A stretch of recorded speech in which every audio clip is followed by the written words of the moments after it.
Cada año el dengue tiene un ciclo estacional muy claro. Temporada fría, temporada seca, poco dengue o nada de dengue. Empiezan las lluvias y empieza a subir el dengue. Mayo, junio a veces, si se retrasan las lluvias, hasta finales de octubre, cuando vienen las secas, viene el frío, baja el dengue. Entonces, esa temporada es donde hay que estar mucho más activos con estas acciones de saneamiento, de prevención y la participación comunitaria para exigir que el gobierno local cumpla su misión y para ayudar al gobierno local a limpiar el espacio público.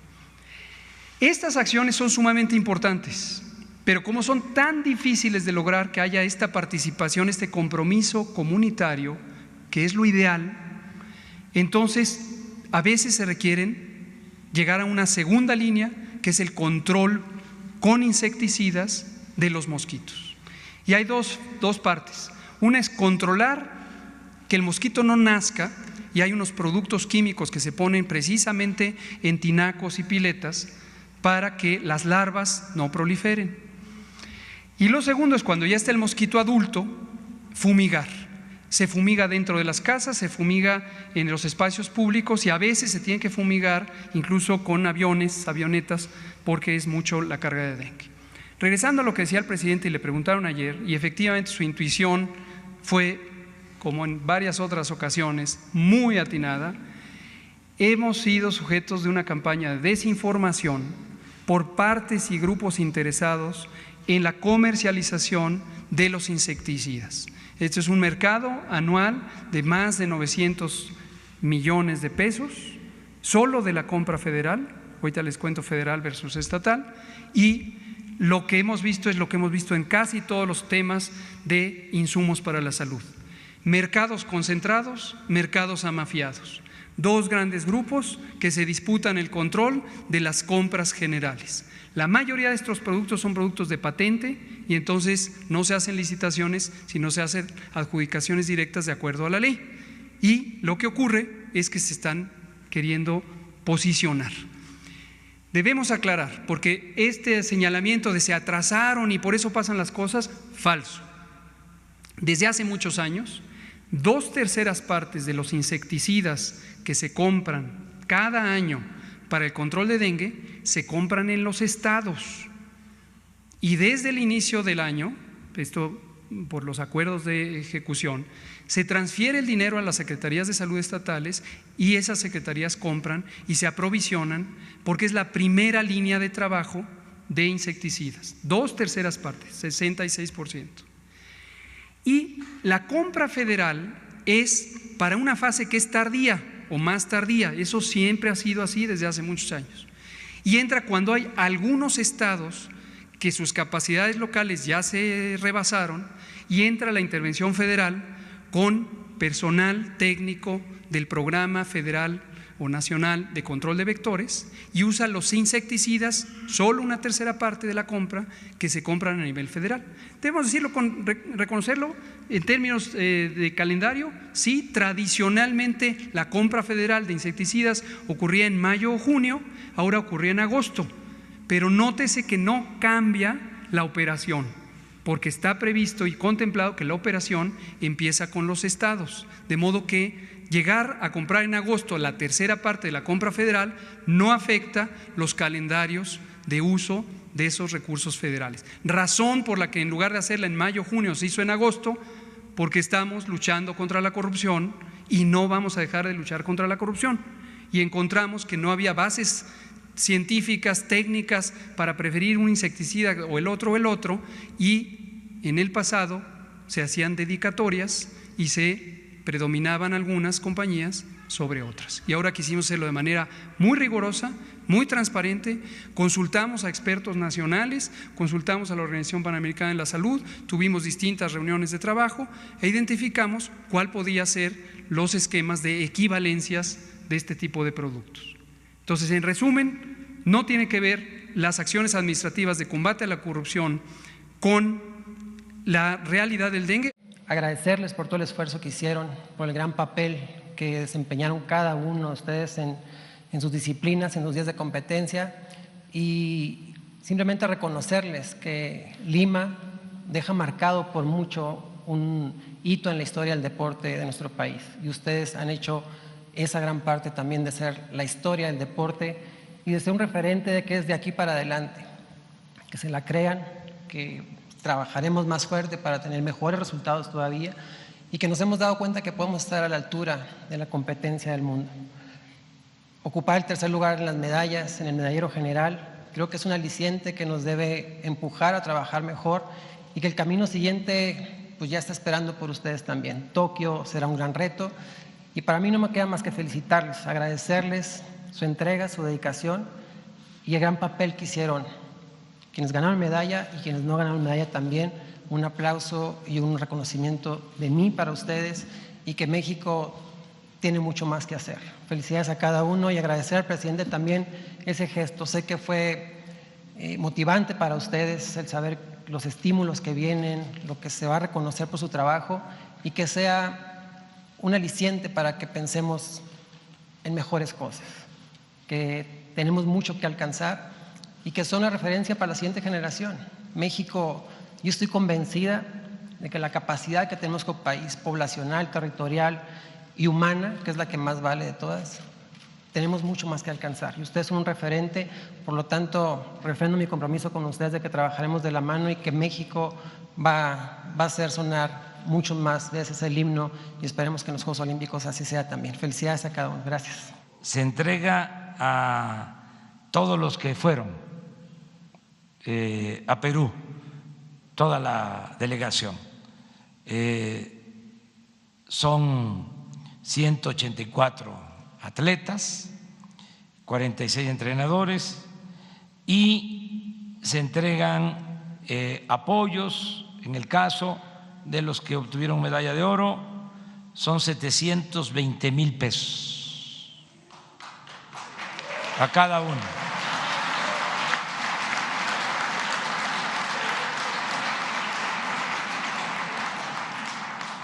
Se rayaron. Los de medalla de plata fueron 58,660,000 pesos.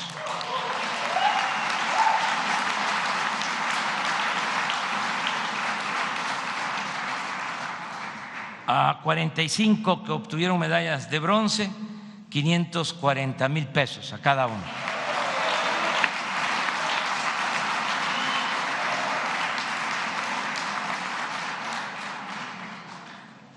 A cada entrenador 240,000 pesos.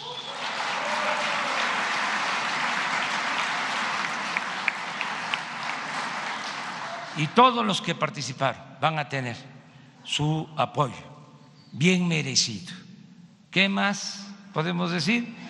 Pues que le echen ganas porque viene Japón y necesitamos más medallas, más ejemplo de perseverancia,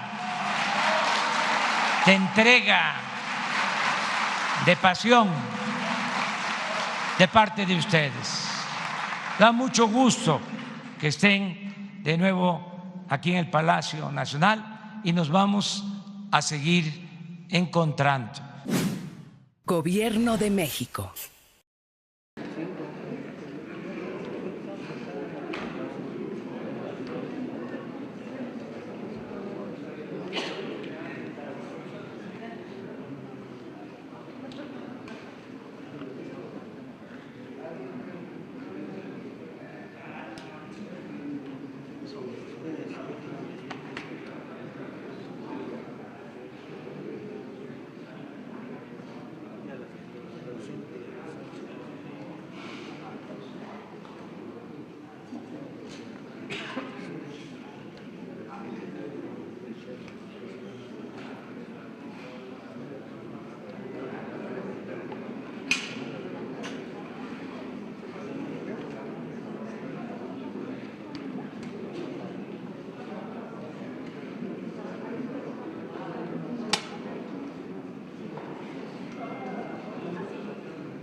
Bueno, vamos a tratar hoy el tema sobre el acuerdo migratorio.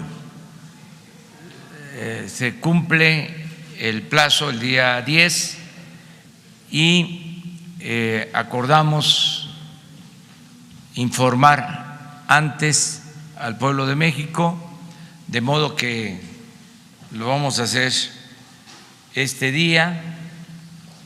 Va a informar el secretario de Relaciones Exteriores y están con nosotros todos los integrantes de la comisión que se formó para este propósito. Marcelo va a preparar, a informarles sobre el tema y a presentarlos sobre el trabajo que cada quien está llevando a cabo.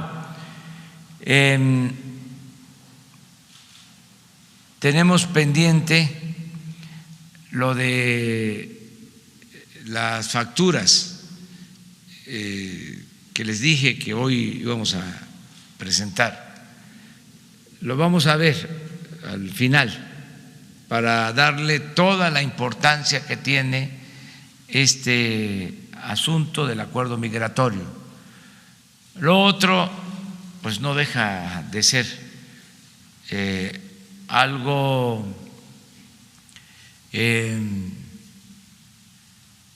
menos estructural, que ya está controlado. Ya nada más es para recordar cómo era la situación antes. Es el pasado, ya lo pasado, pasado, diría el cantautor. Lo importante es la transformación, el que no caigamos en los mismos errores, que no hagamos lo que se hacía antes, que se deseche todo lo que significaba la corrupción, los gastos onerosos, superfluos, el lujo en el gobierno, y que se haga realidad la austeridad republicana.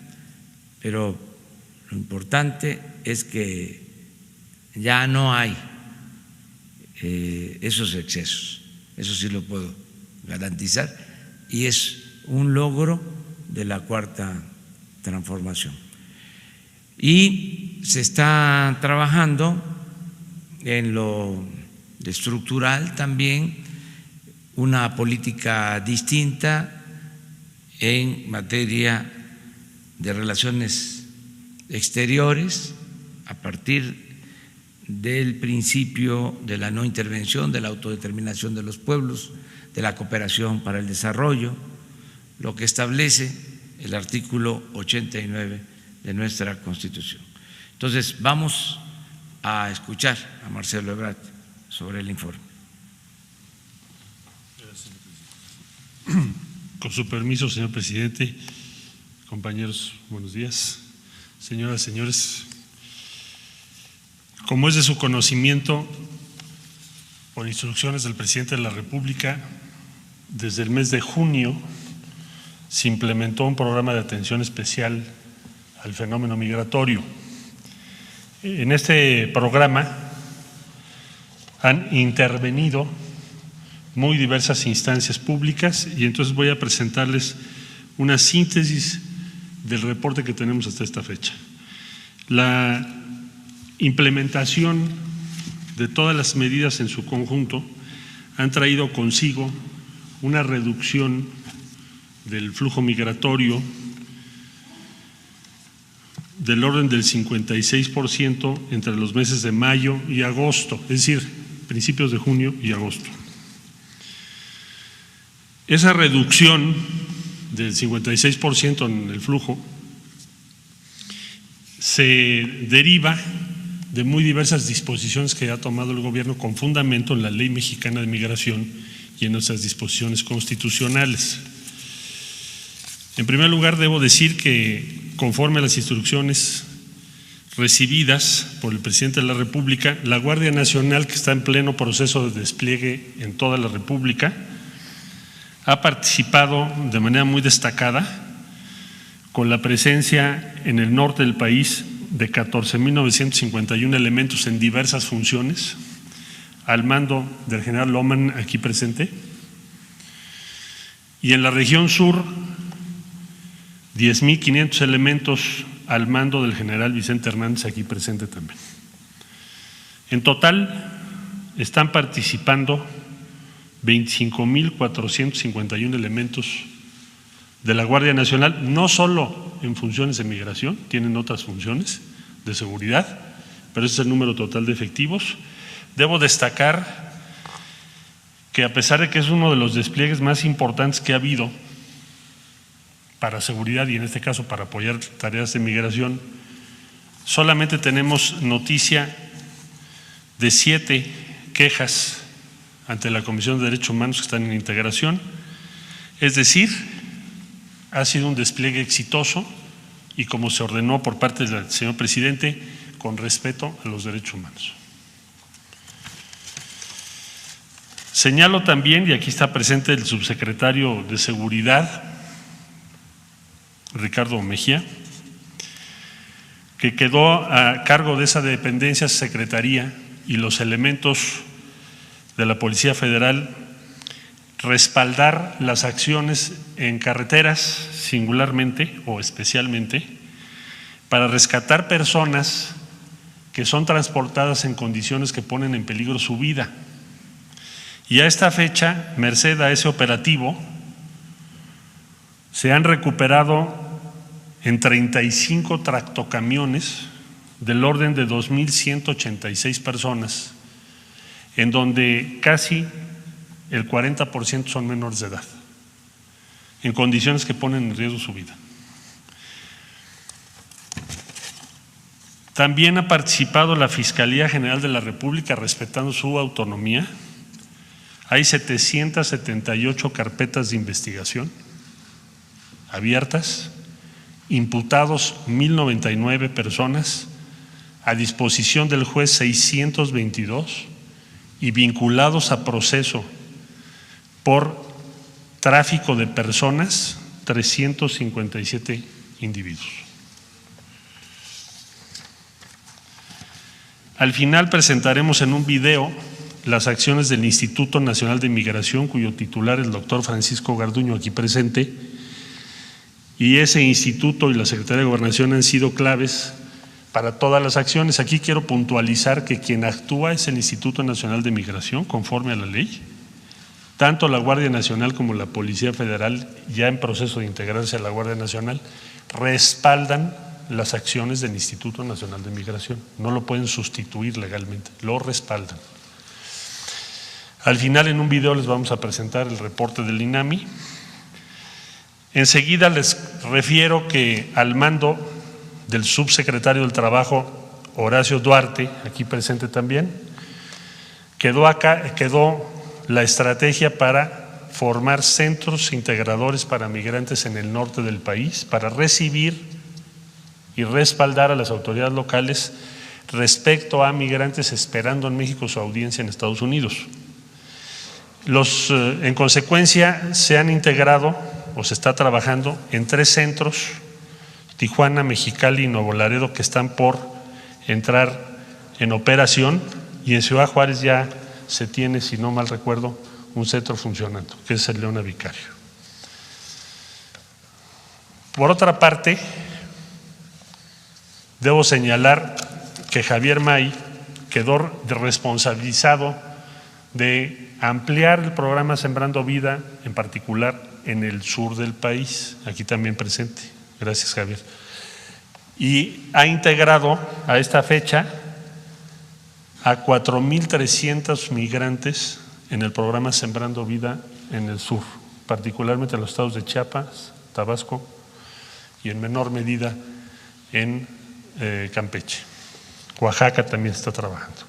4,300 personas están en este momento ya integradas conforme a las instrucciones que dio el señor presidente. También reportarles que conforme a las indicaciones que recibimos, se utilizaron recursos del Fondo Yucatán, denominado anteriormente ahora Fondo México, para reparar espacios, particularmente en Tapachula, Chiapas. Se repararon albergues como el Buen Pastor, el Café, la estación migratoria en coordinación con el INAMI Siglo XXI, el albergue del DIF municipal para niñas, muy importante por el gran número que tenemos de menores no acompañados, y la sala multidisciplinar Territorio Joven. También tuvimos la colaboración de muy diversas empresas del sector privado para ese propósito y vamos a continuar junto con el Instituto Nacional de Migración hasta ejercer los 60 millones dispuestos en este programa. Por último, referirles que hay avances en el Plan de Desarrollo Integral. El Plan de Desarrollo Integral incluye el sur de México y, por supuesto, Guatemala, Honduras y El Salvador. Este es un compromiso de Estados Unidos que adoptó con México el día 7 de junio y desde luego que lo tenemos muy presente. Es el punto 4 de la declaración conjunta que hicimos con los Estados Unidos. ¿Qué ha sucedido con ese punto 4? ¿En dónde vamos? Bueno, en el sur de México, OPIC, que es la Corporación de Inversión Privada en el Exterior del Gobierno de los Estados Unidos, OPIC en este periodo anunció ya cartas de intención por $800 millones para proyectos de infraestructura y $126 millones para pequeñas o microempresas también en el sur del país, lo que hace un gran total de $926 millones. Compromiso de los Estados Unidos fueron 2,000 millones.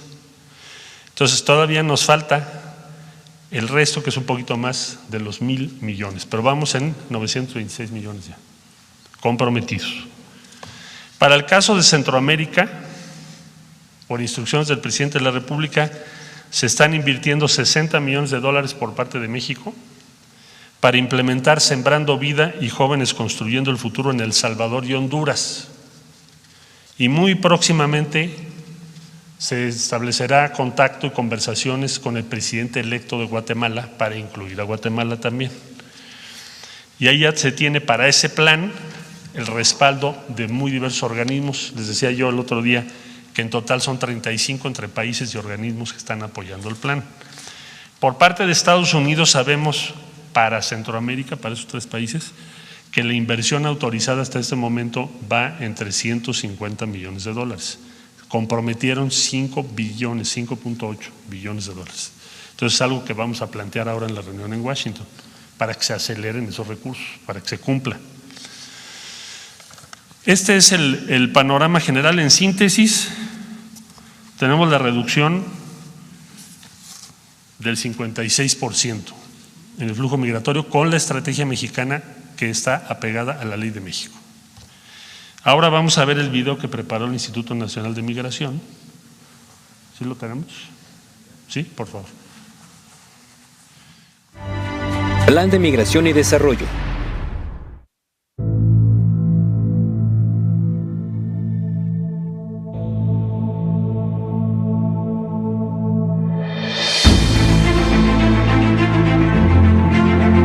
El mundo tiene más de 7.500 millones de habitantes. Las naciones son el resultado de oleadas migratorias, entre pueblos, países y continentes. Cuando la humanidad camina, la tierra se mueve, se abren caminos y se construye la historia. Los destinos del andar siempre son la esperanza. Así fue, como hace aproximadamente 14.000 años, llegaron los primeros pobladores de América, territorio que hoy es habitado por 1.013 millones de personas. Los 3 países más poblados del continente americano son Estados Unidos, Brasil y México.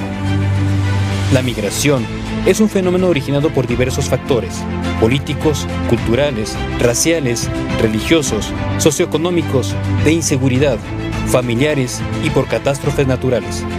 La búsqueda permanente de mejores condiciones de vida ha obligado a las poblaciones a salir de sus lugares de origen, de forma voluntaria, forzada, temporal o de manera permanente, ocasionando crisis migratorias en algunos momentos de la historia.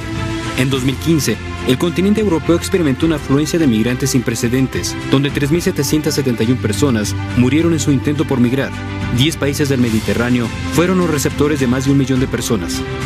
Por su parte, la dinámica de desplazamiento en el continente americano provocó que en un solo país, México, ingresaran de manera irregular casi 600,000 migrantes, tendencia que de continuar habría llevado a recibir más de 1 millón de personas este año.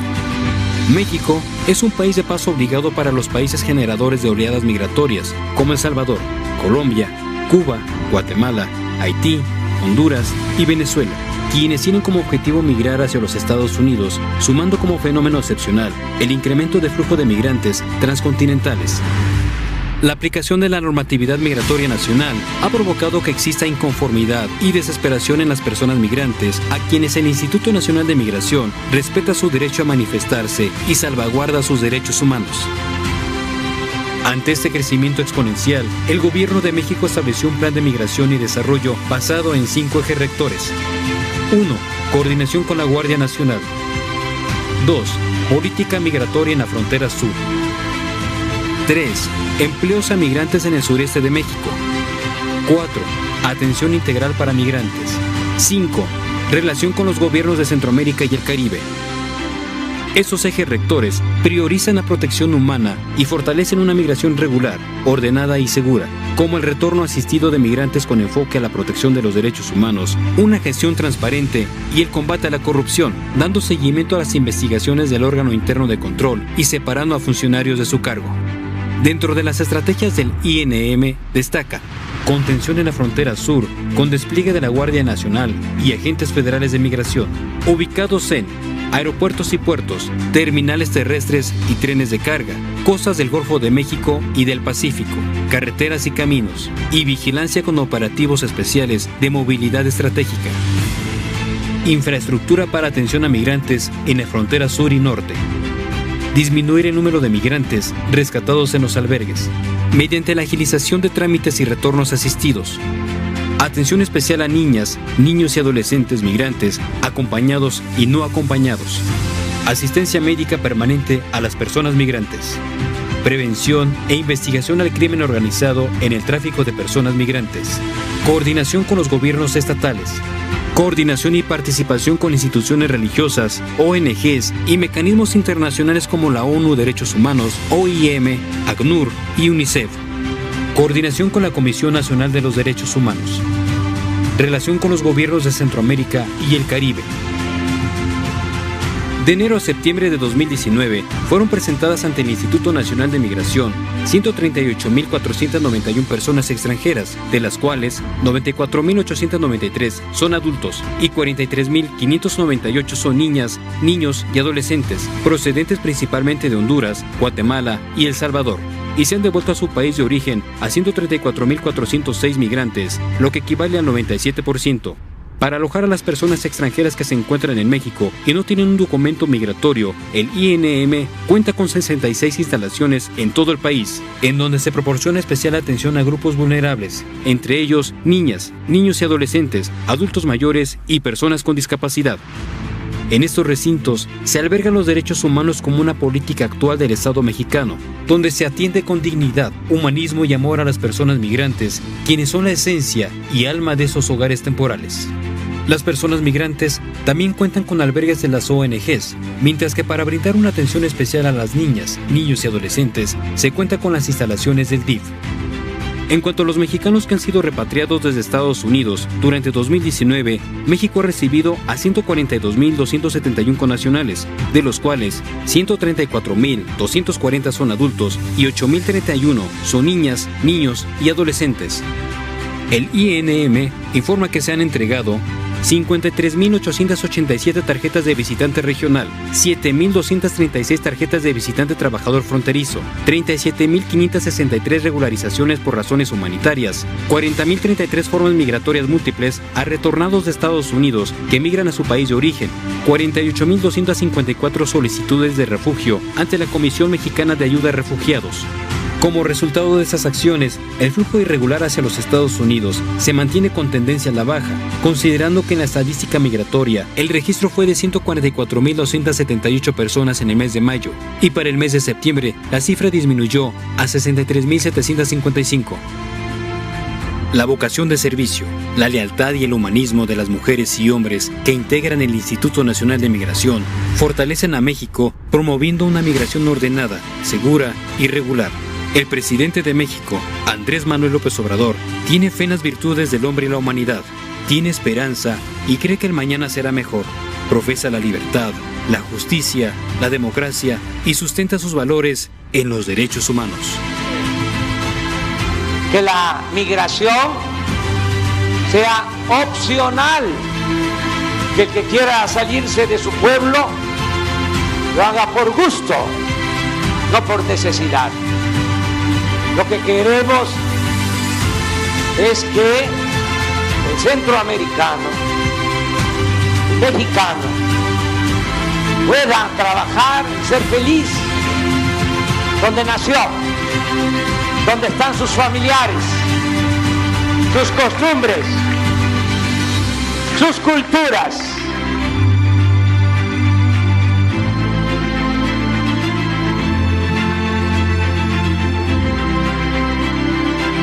Instituto Nacional de Migración. Gobernación.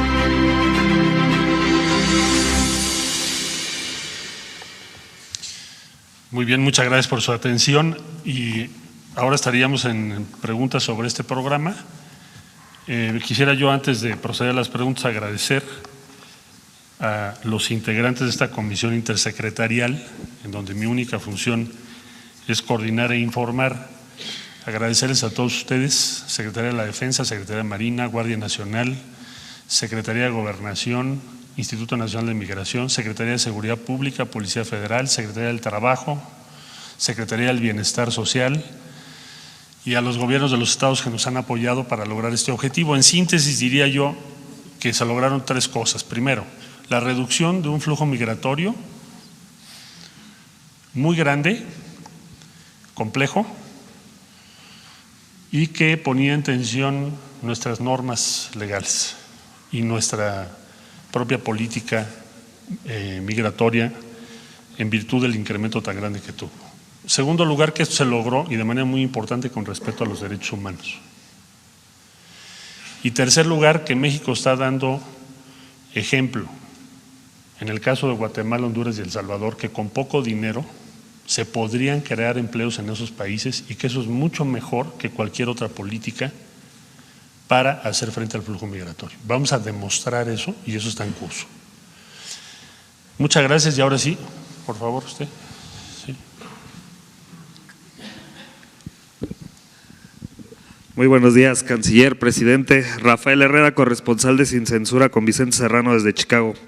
Canciller, con estos resultados positivos, ¿cree usted posible negociar con el gobierno de Estados Unidos para que los mexicanos ya se les pueda dar papeles de trabajo y, más importante aún, el respeto que se merecen nuestros mexicanos en Estados Unidos? Se lo pregunto porque la vez pasada yo le pregunté aquí y me dijo que era necesario primero dar resultados, ahora ya los están dando.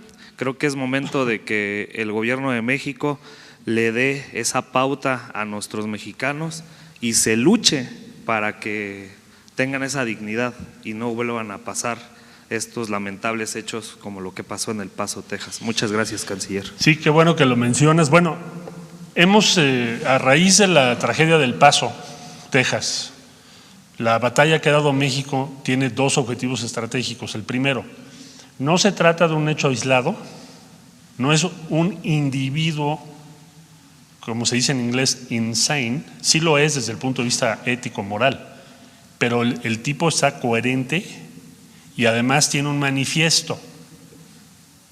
No lo tituló manifiesto, pero hágase de cuenta que así es, por la estructura que tiene.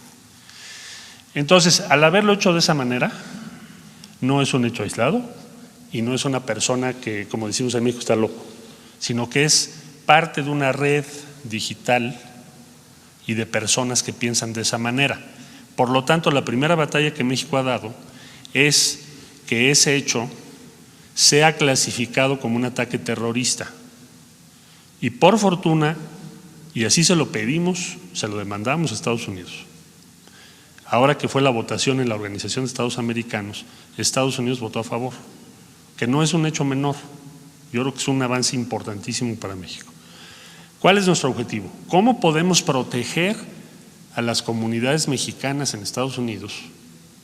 ¿Cuál es la mejor manera que México tiene de protegerlos, además de fortalecer su presencia consular y lo que ya se hace, o hacer nuevas iniciativas en esa materia? ¿Qué podemos hacer?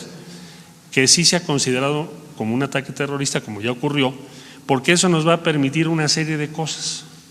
Como no es un tipo aislado, un individuo que está mal de sus facultades mentales, sino que es un movimiento y hay personas que coinciden con esa forma de pensar, entonces lo que podemos y debemos hacer es tomar muchas medidas legalmente preventivas y prepararnos frente a quienes serían los que instigan este tipo de ataques que consideramos nosotros terroristas, pero también ya Estados Unidos, pero también ya logramos que toda la comunidad internacional.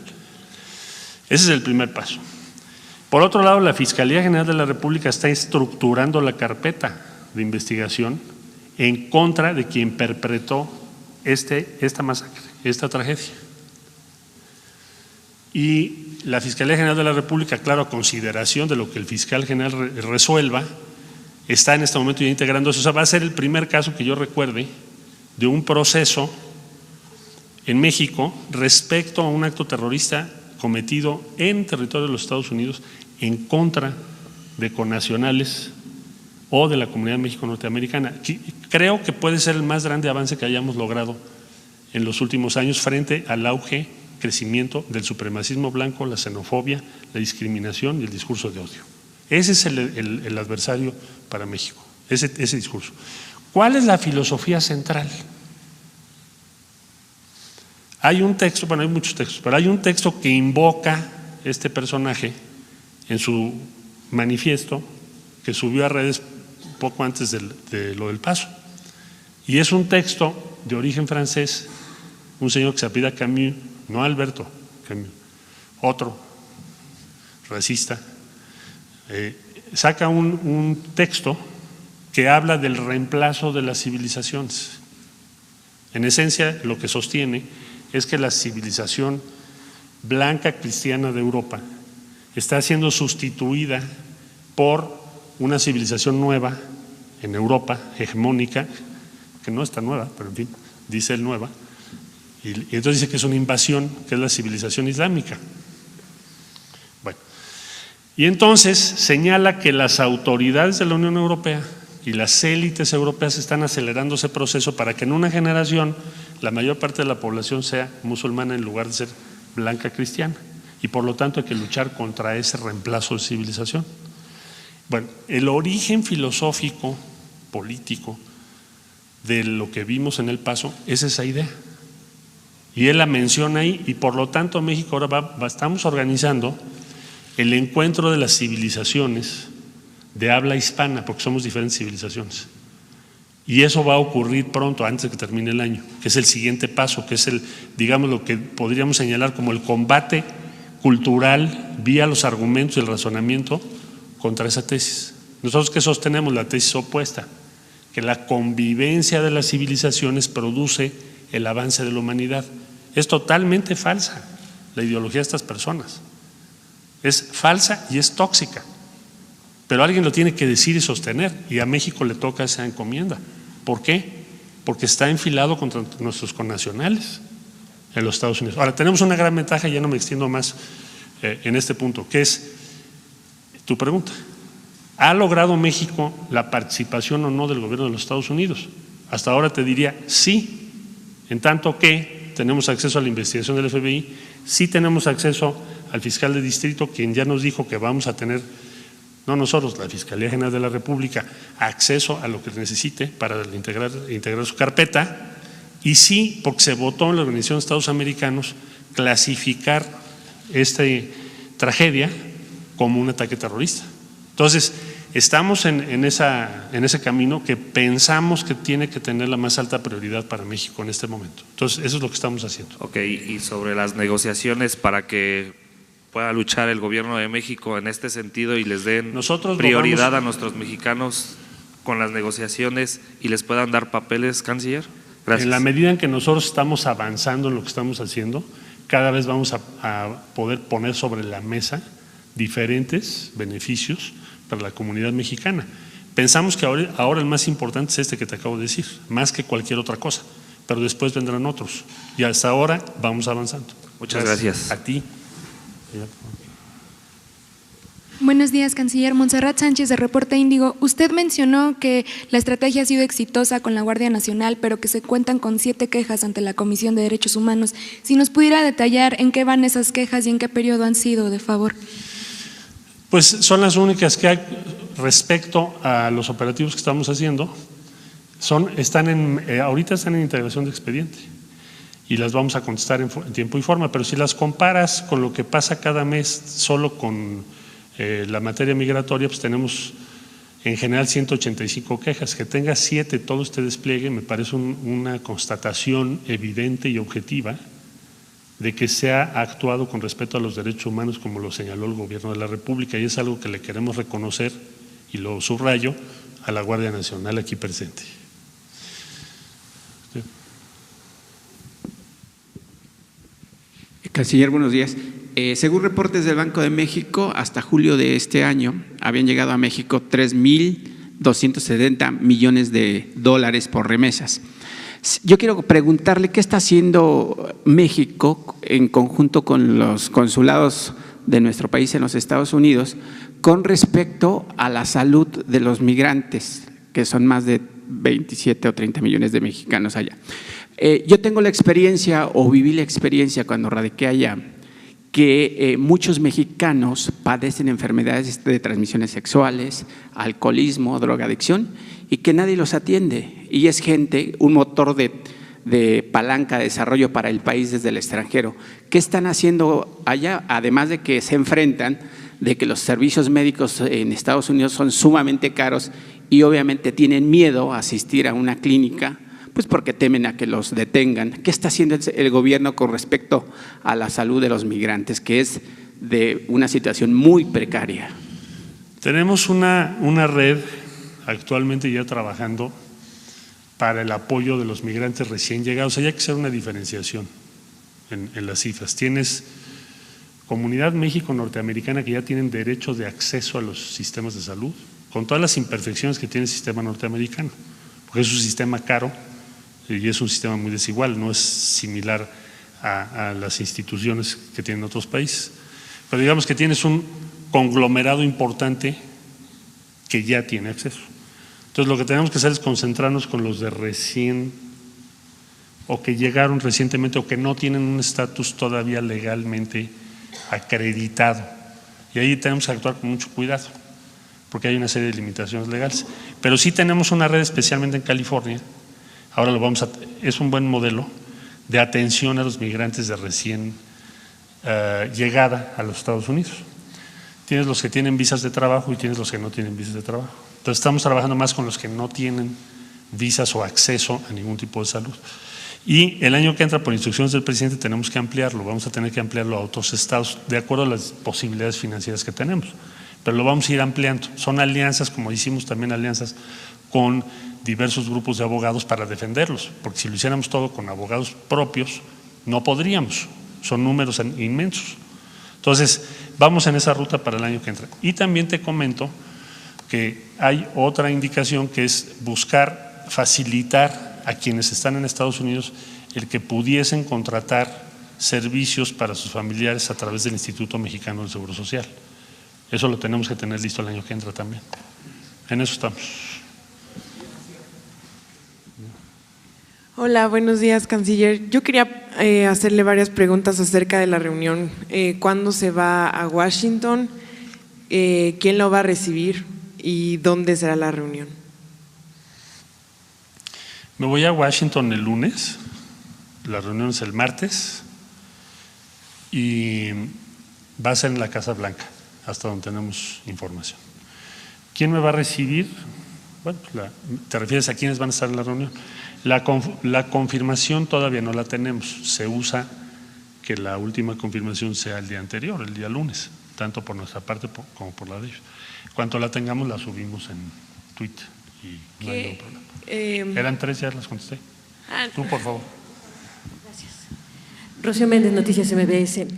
¿Cuál es la expectativa? Ya nos ha advertido usted que con estas medidas sí se redujo el flujo migratorio, pero la amenaza era muy específica por parte del vecino país del norte de la implicación o la imposición de aranceles. ¿Cuáles son las expectativas del Gobierno de México con estos resultados? Bueno, nosotros estamos acreditando que la estrategia que México planteó ha sido exitosa, que no conviene cambiar esa estrategia. Nosotros vamos a seguir en esa estrategia, México va a seguir en esa estrategia conforme a sus disposiciones legales y a lo que nos ordenó el presidente. No espero que haya una amenaza arancelaria el día martes porque no se entendería. Es decir, ¿por qué habría una discusión arancelaria si hay una reducción del 56% en 3 meses? Entonces, más bien lo que nosotros vamos a decir es, bueno, la estrategia que México está implementando es exitosa y por lo tanto lo que queremos es urgir al gobierno de Estados Unidos a respaldar la estrategia mexicana, incluyendo sur de México y sobre todo los 3 países de Centroamérica, Guatemala, Honduras y El Salvador. Esa va a ser la postura mexicana. Buenos días, Lidia Arista de Grupo Expansión. Quisiera preguntarle en números a cuánto equivale esta reducción del 56% y de los empleos que está ofreciendo el gobierno mexicano a los centroamericanos, ¿cuántos han aceptado? Bueno, en México tenemos 4,300 migrantes trabajando en el sur, en el programa Sembrando Vida. Son migrantes centroamericanos que han dicho aceptamos que México nos dé refugio y por lo tanto queremos trabajar y entonces están trabajando en el sur de México. Eso es lo que México ofreció y le ofrecemos a muchos migrantes. Entonces están trabajando 4,300 en el sur. En el norte están trabajando 1,059 a través del programa que encabeza Horacio Duarte. 1,059 son los que hasta este momento están ya trabajando. ¿Por qué toda esta disminución? Bueno, la diferencia entre 63,989 respecto a 144,266. Sí, por favor. Canciller, buenos días. 2 preguntas. En materia de empleo, el presidente anunciaba 40,000 empleos en el norte del país. La industria maquiladora ofrece 30,000, de los cuales solamente de acuerdo a Coparmex han tomado la decisión de emplearse 70, porque de acuerdo a las encuestas lo que han dicho es que no quieren trabajar. ¿Qué tiene al respecto? Y en materia arancelaria no me quedó claro si esta decisión del gobierno de Estados Unidos de aplazarlo hasta el enero del próximo año, del 31% a los aranceles, ¿lo puede usted abordar? ¿Va a ser incluido en esta agenda que tiene? Sí. Son 2 cosas distintas, pero con mucho gusto explico. En el norte del país tenemos 1,059 trabajando en el programa que está coordinando Horacio Duarte. Hay personas que no lo han aceptado porque están esperando su audiencia en Estados Unidos y probablemente tienen recursos o apoyos familiares y entonces tal vez no necesitan trabajar en este momento. Pero tenemos 1,059 que ya dijeron que sí. Compromiso de México, ¿cuál fue? Ofrecerles el trabajo. Entonces, es el número que tengo registrado hasta el día de hoy. Respecto a lo segundo, ya hubo ayer un boletín explicativo por parte de la Secretaría de Economía y hoy lo van a volver a reiterar o a ampliar. Es un procedimiento que no tiene que ver con esta reunión, es un procedimiento que se deriva de procesos antidumping y de investigaciones respecto a 2 empresas. No es una decisión política como fue o pudo haber sido en algún momento la imposición de tarifas vía la 232. No es el caso. Entonces no va a ser motivo o materia de la reunión del día martes. Allá atrás, por favor. Buen día, canciller. Preguntarle, con esta situación que se está dando del tema migratorio, ¿qué sucede con la estación migratoria siglo XXI en Tapachula? Han sumado varios días en que ha habido protestas por parte de personas migrantes de origen africano que denuncian que, bueno, pues está muy atrasado el trámite que pudieran seguir para legalizar, o bueno, pues su estancia, por lo menos el tránsito por México, y precisamente lo que ellos mencionan es que, bueno, hay quienes mencionan que podría haber una crisis, preguntarles si la hay y en todo caso más bien qué solución se le va a dar en torno a la situación que está viviendo esta estación migratoria. Gracias. El Instituto Nacional de Migración, su titular, el comisionado Francisco Garduño, nos ha venido informando todos los días de lo que están trabajando. En esencia, lo que piden estas personas es que México los deje pasar hasta Estados Unidos sin ninguna condición legal. O sea, equivaldría a decir, pues entonces que no haya frontera. Entonces, se les ha ofrecido refugio, la condición de refugiado está previsto en la ley, se les han ofrecido diversas formas de visas para que estén legalmente en México. Ahí tenemos otro problema, que es el problema de identificación, porque no tiene identidad y algunos de esos países de origen no tienen embajada aquí. Entonces, se les ha ofrecido refugio, por ejemplo, que podría ser una solución, pero no lo quieren. La petición entonces originaria era que se les deje transitar libremente por México sin identificarse y sin ningún estatus legal. Lo que ha estado haciendo el INAMI, puso unas mesas de trabajo. Ayer incluso estuvo el padre Solalinde allí, y lo que se busca es encontrar una solución, pero la solución no puede ser violentar todas las leyes mexicanas. Entonces, yo espero que la mayoría acepte la condición de refugio y que entonces tengan una estancia legal en México. Eso esperamos que ese sea el desenlace. ¿Por este tipo de protestas se ha tenido que cerrar en algún momento? Perdón, nada más le quiero aclarar que no están confinados, porque he visto en algunas notas eso. Lo que quieren ellos es que se les dé libre paso. Vamos a ver cómo lo encontramos una solución. Nada más una aclaración, por estas protestas se ha tenido que cerrar la estación migratoria, si tienen esta Han hecho cierres parciales para presionar a la autoridad, pero está funcionando la estación según me reportó Francisco Garduño normalmente. ¿Usted estaba preguntando? Bloomberg.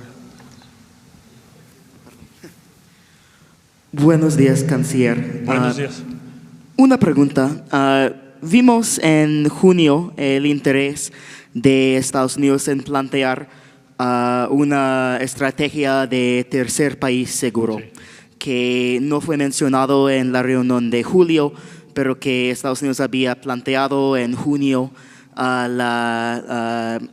el interés en aplicar esta estrategia, que ha aceptado, por ejemplo, Guatemala. Y después de la reunión del julio, el secretario de Estado Mike Pompeo mencionó que pensó en ese momento que México tenía que hacer todavía más. Hemos visto varias expresiones desde el Senado, desde la Cancillería, sobre el rechazo, el deseo de evitar o la falta de apoyo para esta estrategia en México.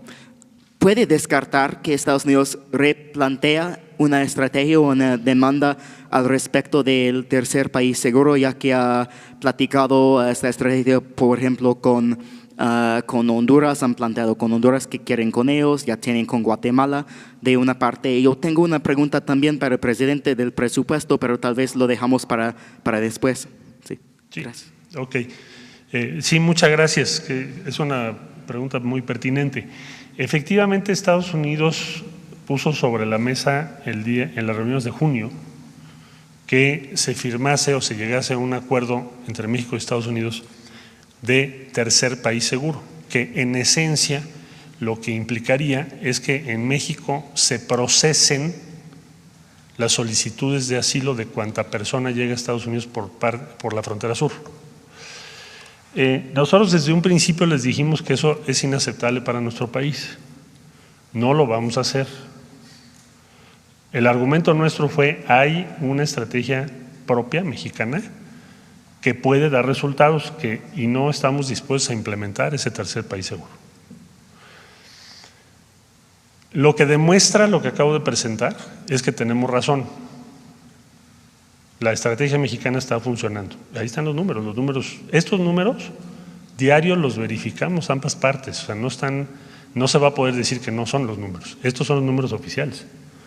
Entonces, tienes una reducción en 3 meses más del 56%. Evidentemente está funcionando según cualquier estándar. Entonces, no consideramos que el tercer país seguro sea aceptable para México, y menos aún con los resultados que se tienen. Yo consulté al Senado de la República porque les planteé una diplomacia de unidad nacional en este tema. Y en consecuencia les dije: antes de que yo vaya a Washington, díganme cuál es la posición del Senado de la República y de los diferentes grupos parlamentarios respecto a este tema, para que llevemos una sola posición. Y me contestaron oficialmente que la posición de todos los grupos parlamentarios que están representados en el Senado de México es que por ningún motivo aceptarían un tratado, porque es un tratado, de tercer país seguro. No lo aceptarían en el Senado de la República. El Senado de la República tendría, como es un tratado, que aprobarlo, y nos está diciendo de antemano que no lo haría, menos aún con estos resultados. Entonces, no sé si el martes ellos lo quieran plantear, desconozco si sea uno de sus objetivos en esa reunión plantearlo, pero la respuesta nuestra ellos ya la conocen. Gracias. Allá atrás, hasta atrás. Bueno, luego voy contigo. Sí. Buenos días, canciller. Alejandro Alemán, de Diario Plaza Juárez. Este asunto del tercer país seguro, ¿es un tema de soberanía o es un tema de qué naturaleza? Dado que el resultado de no ser tercer país seguro es que para el migrante que desea entrar a Estados Unidos no tiene opción. Simple y sencillamente, como las cifras lo están reflejando, el 90% que cae en el ámbito del Instituto Nacional de Migración es regresado a su país. Es decir, si un migrante quiere ir a Estados Unidos, no tiene realmente ninguna opción, más con esta posición de Estados Unidos de no permitir el procesamiento de solicitudes en su país que vengan de México. Entonces, ¿qué salida se les está dando? Gracias. La salida principal que nosotros estamos planteando para el flujo migratorio es invertir en Guatemala, Honduras y El Salvador. Esa es la postura de México. Porque nosotros no podemos determinar la política norteamericana. La política norteamericana México no la puede determinar, con todo respeto. Puede ser que nos gusten muchas cosas, pero nosotros no podemos determinar cuál es la política en Estados Unidos. Los ejemplos son muy amplios. La política norteamericana respecto a migración ha tenido variaciones, pero en general han sido deportaciones masivas, por lo menos en lo que va de este ciclo. Entonces, si no puedes determinar eso porque no está en tus manos, ¿qué sí está en tus manos? Tienes dos posibilidades. Una, decirle al migrante: oye, ¿quieres venir a trabajar en México y vivir en México? ¿Quieres ser refugiado en México? ¿Quieres tener una visa de trabajo en México? Eso lo puedo considerar de acuerdo a mis procedimientos. Pero no es lo que les interesa. Te lo doy con los números que tengo aquí. Se ofrece, Horacio ha estado en toda la frontera tratando de que tengan oferta de trabajo. Tenemos 1059. Javier en el sur con todo su equipo ha estado buscando y hablando con ellos incansablemente, y me consta porque tiene una brigada de 100 personas allá todo el tiempo, y tiene 4,300 que aceptaron. Y han pasado miles. O sea, no es su interés estar en México. Entonces, ¿qué es lo que México sí puede hacer? Pues lo que hizo el presidente López Obrador: a ver, vamos a invertir en Guatemala, Honduras y El Salvador, porque son pueblos hermanos y porque siempre hemos sostenido que la solución a la migración es que la gente no tenga que migrar por pobreza o por inseguridad. Y se van a crear 60,000 empleos en Centroamérica, no es poca cosa. Para darte una idea, en El Salvador en un año se crearon 18,000 empleos formales, en un año. El programa que México está financiando va a crear 20,000, dicho por el presidente de El Salvador. Entonces, eso es lo que podemos hacer y es lo que estamos haciendo. Y queremos convencer con los resultados a Estados Unidos de que le conviene más hacer eso que cualquier otra política que han seguido los últimos 20 años, que es de deportaciones masivas, porque lo han hecho todo el ciclo.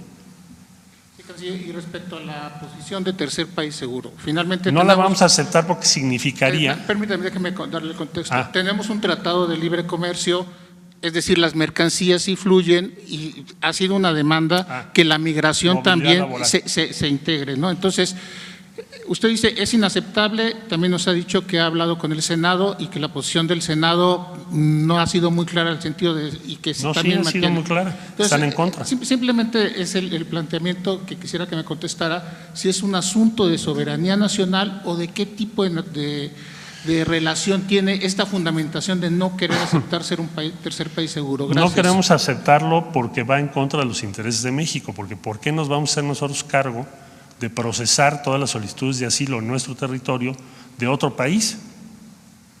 Es como si yo le dijera a Estados Unidos, bueno, vamos a hacer un tratado para que tú resuelvas otro problema que a México le interesa. Es injusto, no es equitativo. Y segundo, eso sí va a impedir que los migrantes puedan hacer cualquier gestión en la frontera con Estados Unidos. Entonces, si nosotros tomáramos esa decisión de aceptar ese tratado, yo creo que la mayor parte de la opinión pública de México no lo aceptaría, con razón, porque es injusto para nuestro país. ¿Dos más, si les parece? Tres, dijo alguien. Bueno. Gracias. Buenos días a todos. Gabriela Jiménez del Sol de México. Una cosa, si me pudiera aclarar si la inversión de la que hablaba eran 5 billones o 5 millones, porque ya no escuché bien. Y la otra era insistir nada más en lo que comentaba la compañera sobre las quejas ante la Comisión Nacional de Derechos Humanos. Si estas han tenido relación precisamente con todas estas denuncias que han presentado los migrantes en las estaciones migratorias sobre el confinamiento y todas estas cosas que se han venido presentando. Gracias. No tienen que ver con eso, porque la Guardia Nacional no es la que maneja la instalación. Y para darte una idea, el promedio de quejas respecto a migración es entre 185 y 200 al mes. La Guardia Nacional tiene en este momento, o está referida en 7. Digo, para que nos demos una idea. De la cantidad de recursos, Estados Unidos se comprometió el 18 de diciembre del año pasado a invertir 5.8 billones de dólares. 5.8 mil millones de dólares. 5.800 millones. Bueno, son billones para nosotros, ¿no?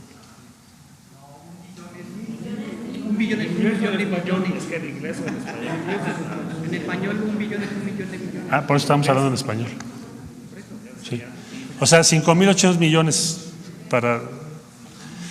5.800 millones sería la traducción.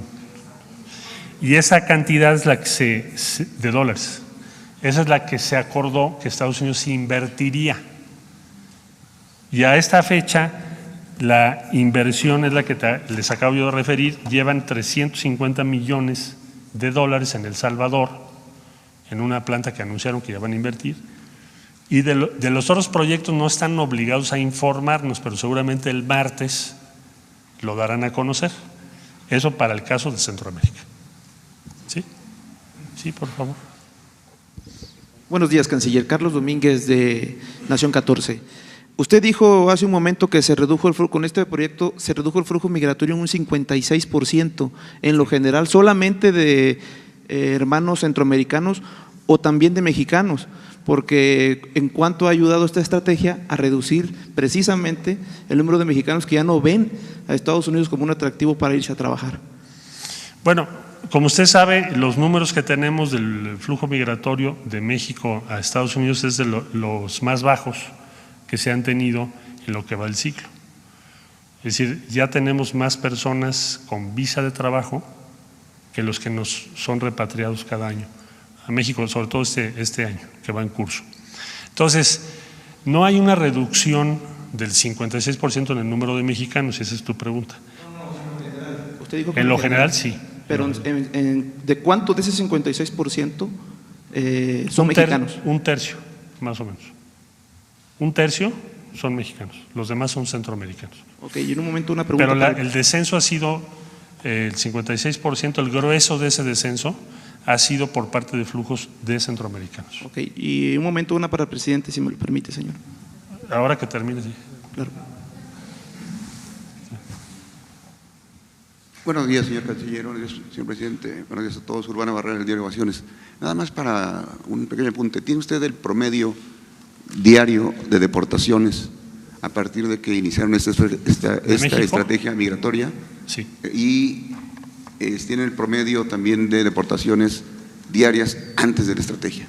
Sí, con mucho gusto. Muchas gracias. En 2018, en el mes de agosto, hubo 11.232 personas devueltas en agosto 2018, 11.232 por parte del INAMI, de México a sus países. En 2019, en el mes de agosto, fueron 12.625. El mes de agosto. No, gracias. Buenos días, presidente. Buenos días, canciller. Buenos días a todos. Shaila Rosagel, corresponsal de Grupo Gili, el Imparcial de Sonora, la Crónica y Frontera de Tijuana. Sobre lo que está sucediendo en el norte, ¿cuál es el balance que hacen de la situación de la frontera norte y específicamente de Tijuana y Mexicali para el señor Duarte? ¿Cuántos albergues están planeando en estas ciudades y cómo están resolviendo las manifestaciones que se han realizado allá en Mexicali, por ejemplo, recientemente en contra de que se abran o se habiliten espacios para los albergues? Me gustaría saber cómo están resolviendo esta situación con la gente de allá, los habitantes, ¿no?, de estas ciudades. Y bueno, tengo una pregunta también sobre Tijuana para el presidente después. Gracias. Mira, te diría yo de manera previa y a reserva de que pudiera haber más detalles si son necesarios, aquí está presente Horacio Duarte, hay un descenso muy marcado. Si tú ves ese 56% por zona, aquí no tengo la distribución por región, pero la región que tiene el descenso más importante es Tijuana-Mexicali. Probablemente ahí estemos arriba o muy cerca del 70% de reducción.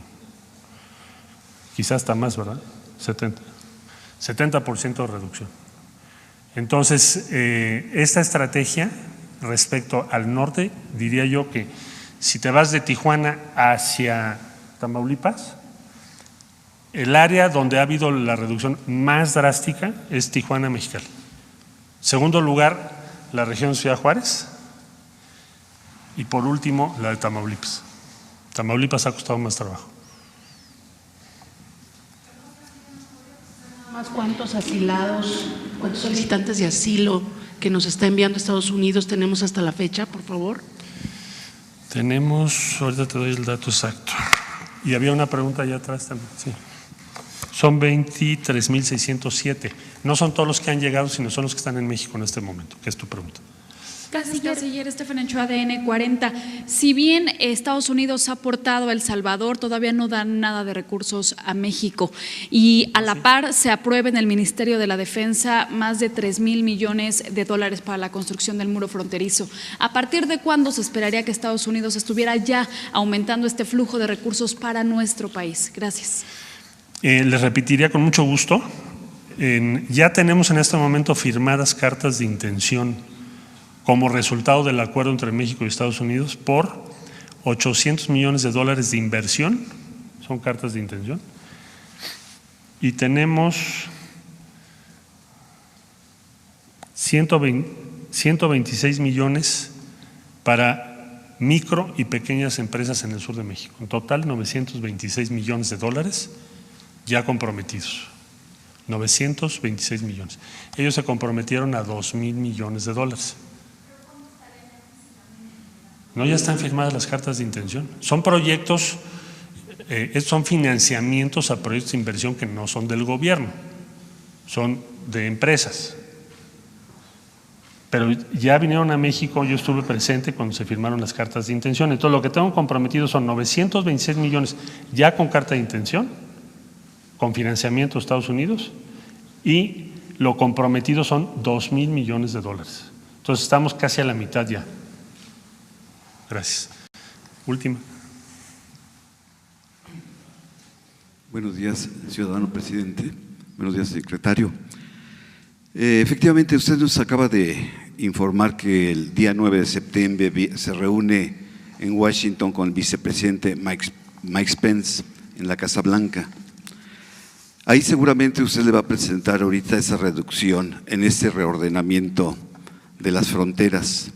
Seguro que lo están viendo ahorita. Mi pregunta, secretario, tiene tres corchetes. La primera, de nuestro lado, ¿cuáles serán las peticiones que le hará al vicepresidente? El segundo corchete es, en este reordenamiento de las fronteras, la bestia ha dejado de ser el transporte para los inmigrantes. Y mi tercera pregunta es, usted como responsable de los asuntos internacionales del país, ¿me podría adelantar si ya tiene contemplada la asistencia del señor presidente Andrés Manuel López Obrador en el máximo organismo de los países del mundo, que es la ONU, y si también tiene contemplado el viaje a China el señor presidente? Mil gracias. Bueno, ¿cuáles son los posicionamientos de México? Primero, que se cumplan las metas de inversión pactadas, que ya referí en este momento y que quisiéramos ampliar. ¿Quién habla por los países de Centroamérica? O sea, ¿cómo va a poder negociar solo Guatemala con Estados Unidos, o solo El Salvador con Estados Unidos, o solo Honduras con Estados Unidos? Nosotros tenemos que ser solidarios y lo estamos siendo y lo vamos a seguir siendo. Entonces, que se cumplan las metas de inversión para el desarrollo en esos tres países y en el sur de México. Cifras, 5.8 mil millones de dólares en los tres países y 2,000 millones de dólares en el sur de México. Segundo, su participación y cooperación en la lucha contra los terroristas que tienen como objetivo a la comunidad México-norteamericana o mexicanos en Estados Unidos. Tercero, controlar el tráfico de armas hacia México. Así como a ellos les preocupa el tráfico de fentanilo, opioides hacia Estados Unidos, a nosotros nos preocupa el tráfico de armas a México. Exhortarlos a que se firme, se ratifique la Convención Interamericana sobre el tráfico ilegal de armas y explosivos, instrumento que firmaron todos los países de América y que firmó el presidente de Estados Unidos, pero no ha sido ratificado por el Senado. Ese instrumento pudiera significar un cambio drástico, no en su regulación interna, que no es una materia que nosotros debamos determinar, pero sí en su relación respecto a México. Es decir, que ese tráfico que es ilegal también asuma Estados Unidos la responsabilidad de regularlo, controlarlo, impedirlo. Igual que nosotros lo hemos hecho respecto a sustancias prohibidas. Entonces, estos tres temas son los temas que son hoy prioritarios para México.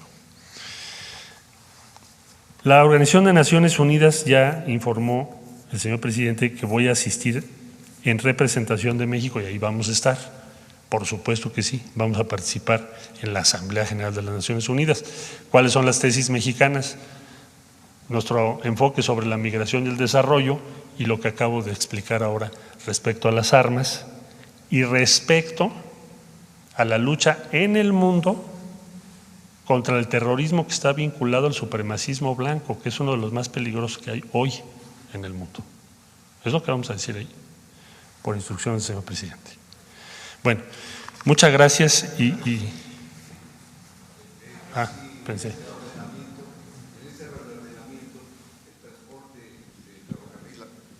pregunta fue que si en este reordenamiento de fronteras el tren conocido como La Bestia ha dejado ser el transporte de los migrantes. Ha bajado mucho. Hay una parte importante de esta operación es evitar que se utilicen ese tipo de transportes que además son muy peligrosos. Y hoy por hoy prácticamente ha dejado de serlo. Lo que estamos viendo ya en los últimos meses es la proliferación del negocio de los trailers y camiones, que los llevan en condiciones infrahumanas, peligro de vida para ellos. Con la intervención del subsecretario de Seguridad, Ricardo Mejía, se han detenido 35 tractocamiones. Y con la participación de la Fiscalía General de la República, en las cifras que yo les di ahorita, que mucho es inteligencia esto. Alguien dirá, bueno, ¿y esa reducción por qué es tan grande si el número que me preguntabas tú de repatriados no creció tanto? Por inteligencia y por actuación contra las redes.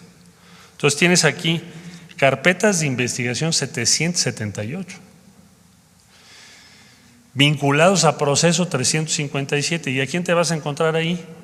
Pues a los que están en el negocio, los trailers, las casas de refugio para ocultarlos, pero sobre todo lo que más nos preocupa es que en el transporte podamos tener una desgracia mayor. Y por eso se le ha puesto mucho interés por parte del secretario Alfonso Durazo y del subsecretario Ricardo Mejía, que tiene esa encomienda, y vigilar también lo del tren, porque ahí hemos tenido muertos. Bueno, muchas gracias. Dígame.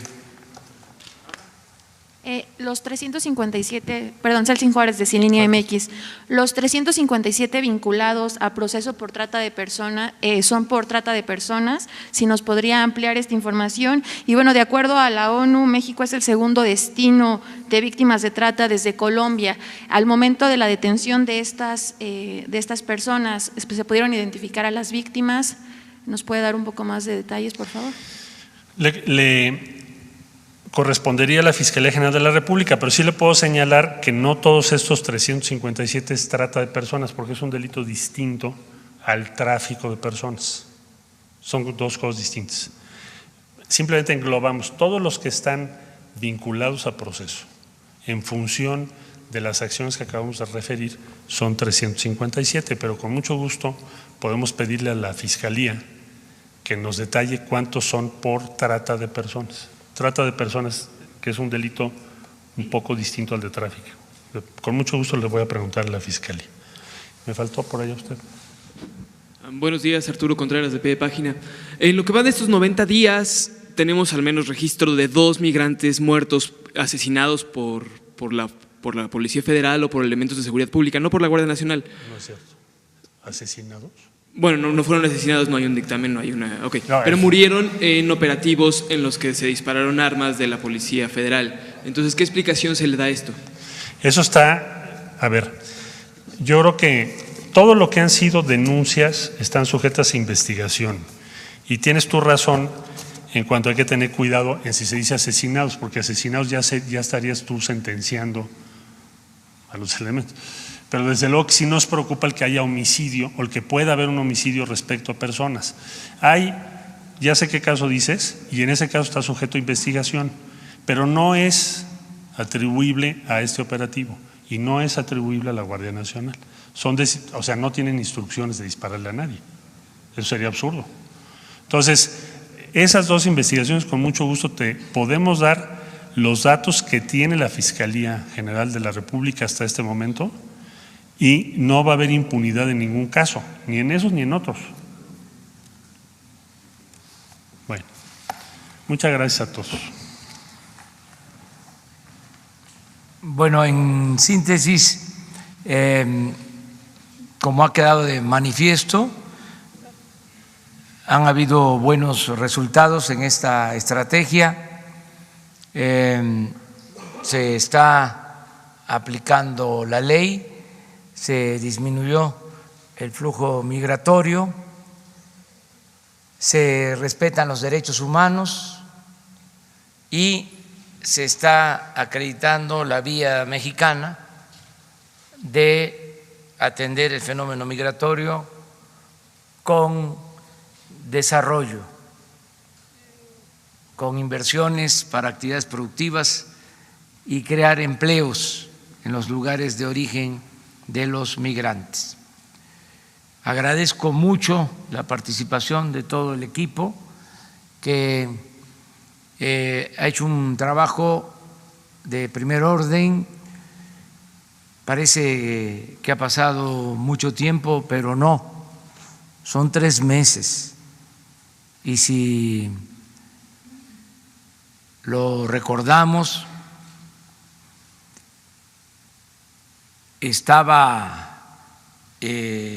muy difícil la situación, compleja, porque había la amenaza de imponer de manera unilateral aranceles a las mercancías que se producen en México y se venden en Estados Unidos. Esto nos hubiese afectado mucho. Por eso celebro el que se tengan estos resultados y ha quedado de manifiesto que lo mejor para resolver controversias, conflictos, es el uso de la política y de manera más específica, sutil, la diplomacia. Y eso es lo que se ha puesto de manifiesto en la relación con el gobierno de Estados Unidos. Queremos que sea una relación de amistad, de cooperación para el desarrollo. Y así se va avanzando. Le tenemos toda la confianza al secretario de Relaciones Exteriores, es un profesional y al mismo tiempo es un patriota. Entonces, yo estoy muy bien representado, por eso no tengo necesidad de ir a los organismos internacionales o a otros países. Además, ya ven lo que dicen, que como estoy enfermito, no puedo viajar tanto. Gozo de cabal salud. Lo que pasa que estamos trabajando en grupo, es un colectivo, tengo el apoyo de servidores públicos muy eficaces. Aquí destaco ahora la labor del secretario de Relaciones Exteriores, pero también constantemente estoy hablando del apoyo que recibo de la Secretaría de la Defensa, de la Secretaría de Marina, de la Secretaría de Seguridad Pública, de la Secretaría de Gobernación, en este caso de la Secretaría del Trabajo, de la Secretaría de Bienestar. Todo este trabajo conjunto fue muy acertado, el cambio en el Instituto de Migración. Francisco Garduño es un profesional, además un hombre responsable, dedicado, trabajador, porque se necesita, desde luego, lo principal es la honestidad, pero también el trabajo, porque hay gente honesta, pero no trabajan mucho. Y hay quienes son hiperactivos, que trabajan mucho, pero no son honestos. Entonces, se tiene que buscar ahí el equilibrio. Pero felicidades y vamos muy bien en esta política exterior y con la relación con Estados Unidos, que es una relación fundamental para el desarrollo de México. Ya se trató este tema con amplitud, lo considero muy importante. Yo tengo que salir, voy a una gira a San Luis Potosí y a Tamaulipas. Tengo que salir ahora porque tengo que llegar a tiempo al aeropuerto a tomar el avión. No se detienen los vuelos, no me van a esperar. Si no llego a tiempo, me dejan y así debe de ser. Nada de influyentismo. Solo termino pues dándoles a conocer lo de estos documentos. Hice ese compromiso con ustedes y van a haber más preguntas, pero las vamos a contestar después del lunes. Ya con esto terminamos la semana. Hay mucha información sobre esto, pero consideramos que es suficiente con estas pruebas, porque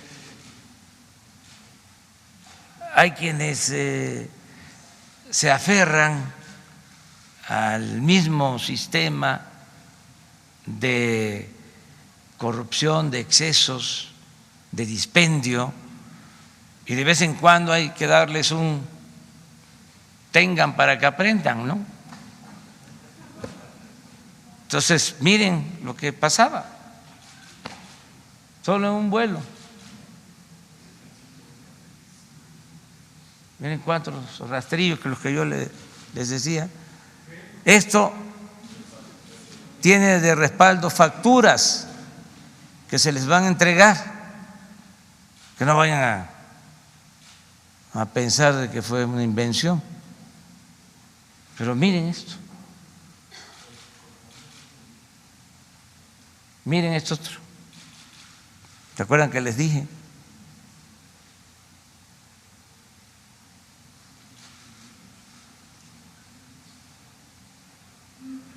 Y hay otras cosas que por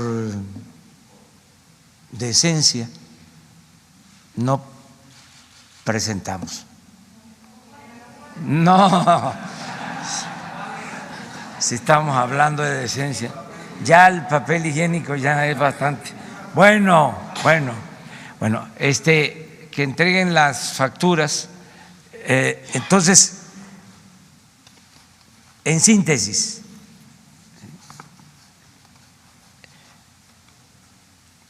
el sistema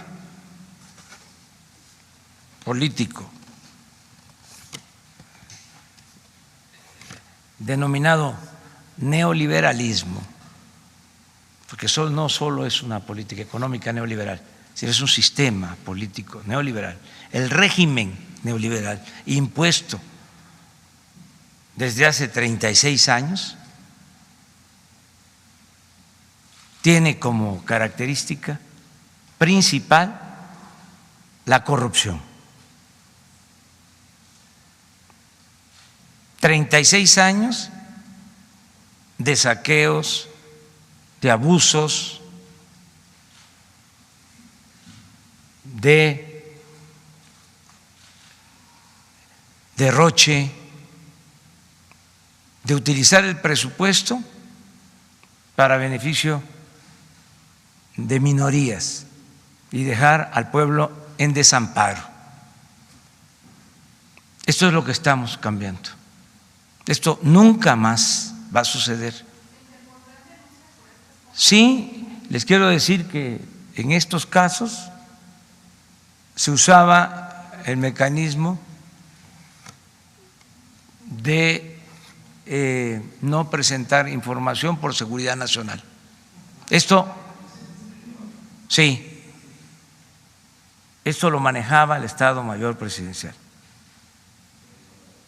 Entonces, no tenían la obligación de presentar información, pruebas, nada más en lo interno y dar cifras generales. Eso se terminó. Ya no hay partida secreta en nada.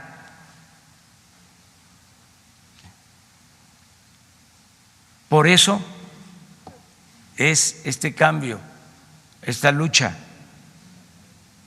para acabar con la corrupción, arriba y abajo.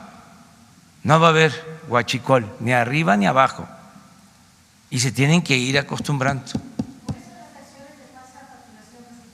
Por eso se tiene que convertir en delito grave la doble facturación y otros mecanismos de evasión fiscal, porque es muy probable que en estos casos sean facturas falsas, es decir, que se haya utilizado ese mecanismo de la utilización de ese tipo de facturas. Pero eso en el gobierno se usaba a nivel general, pero el mal ejemplo acerca de las facturas falsas lo daba el mismo gobierno. Por eso se termina, y ojalá y en el Congreso, siendo respetuosos de su independencia, resuelvan este asunto de inmediato. Lo de las facturas falsas creció en los últimos años como hongos después de la lluvia.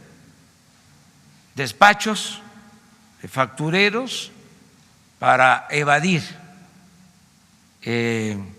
impuestos. Se generalizó y eso se tiene que terminar.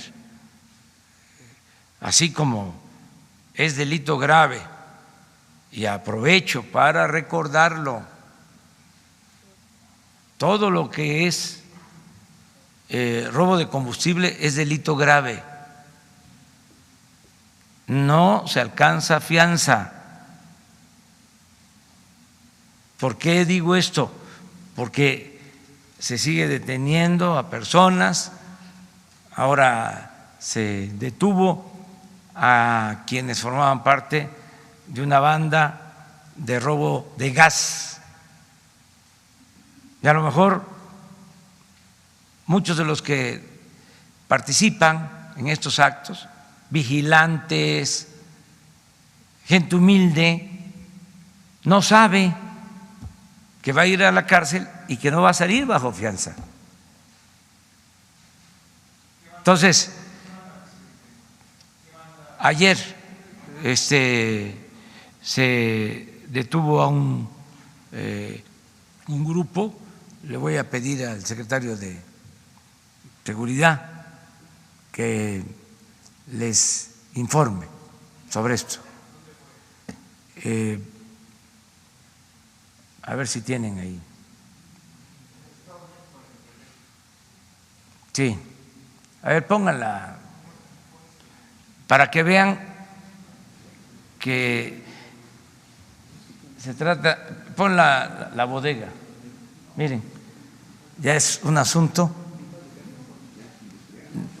sofisticado, nada rudimentario. Pero de los detenidos, 6 detenidos, gente pobre. Pero hay menores de edad, ¿qué van a pasar con esos niños? Eso se actúa de conformidad con la ley. Yo lo que quiero es decirle a todos los mexicanos: la corrupción durante 25 años no era considerada como delito grave. Ahora sí es delito grave. El corrupto no puede salir bajo fianza. No era delito grave el fraude electoral, ahora sí es delito grave. el fraude electoral. No era delito grave el robo de combustible, ahora sí es delito grave, no hay derecho a fianza. Ahora va a ser delito grave la utilización de facturas falsas y no va a haber derecho a fianza. Entonces, es informar. Hace como 2 días hablábamos de que a veces se da una noticia o se da a conocer algo y tarda para que se entere la gente. Entonces, por eso estoy repitiendo de que ya no es lo mismo. 0 corrupción, 0 impunidad. Lo digo no solo por los que participan, sino por los familiares. Sobre estos asuntos, la familia se afecta mucho. Entonces, que nos ayuden, ya hay que cambiar y hay forma de tener trabajo y de buscarse la vida honradamente. Y el gobierno está procurando de que a nadie le falte el trabajo, que se tenga opciones de empleo y que haya bienestar. Entonces, no a los actos ilegales. Entonces, pedirles pues que nos sigan ayudando también ustedes a difundir estas cosas y ya cumplí, porque les dije de que habían estos gastos excesivos, ¿sí? Y cuando hablo es porque tengo pruebas. No, hay muchísimas cosas en almacén. Si no vamos a comprar material de limpieza, todo eso porque encontramos lo suficiente, o si se compra se va a comprar lo mínimo porque te compraba de más, pues, y ojalá y esto aplique para todo el gobierno, porque es muy grande el gobierno. Aquí aprovecho a hacer un llamado a todas las dependencias del gobierno federal y también en los estados, con todo respeto, y en los municipios. Antes de comprar papel,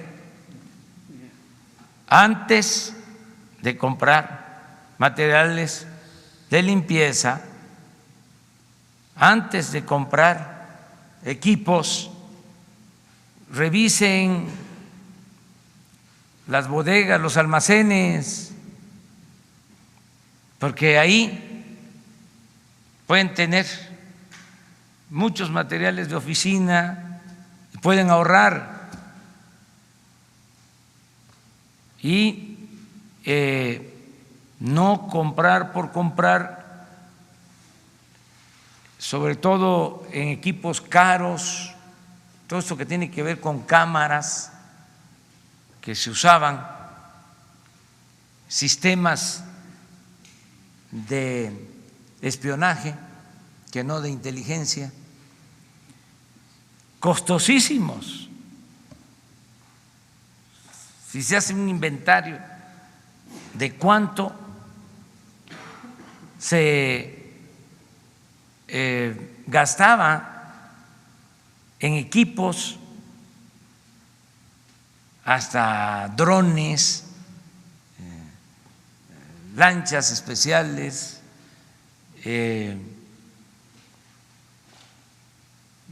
sistemas de vigilancia, monitores, de todo. Es un poco lo que sucedía con la compra de aviones y de helicópteros, independientemente de los dedicados a la defensa marina, pues en 10 años creo que destinaron como 70,000 millones de pesos a compra de aviones y de helicópteros. Por eso no alcanzaba el presupuesto. Y los gasolinazos. Yo recuerdo a un secretario de Hacienda muy famoso, de esos que son muy afamados, que llegó a decir después de un gasolinazo que eso no perjudicaba al pueblo, porque el pueblo no tenía posibilidad de tener un carro. Secretario de Hacienda, con ese razonamiento. Y los expertos, con todo respeto, los financieros, las calificadoras, ¿sí?, los trataban como eminencias, sabios. Ya cambió todo eso, ya es otra cosa. Bueno, ahí nos vemos ya quedamos. Nos vemos el lunes.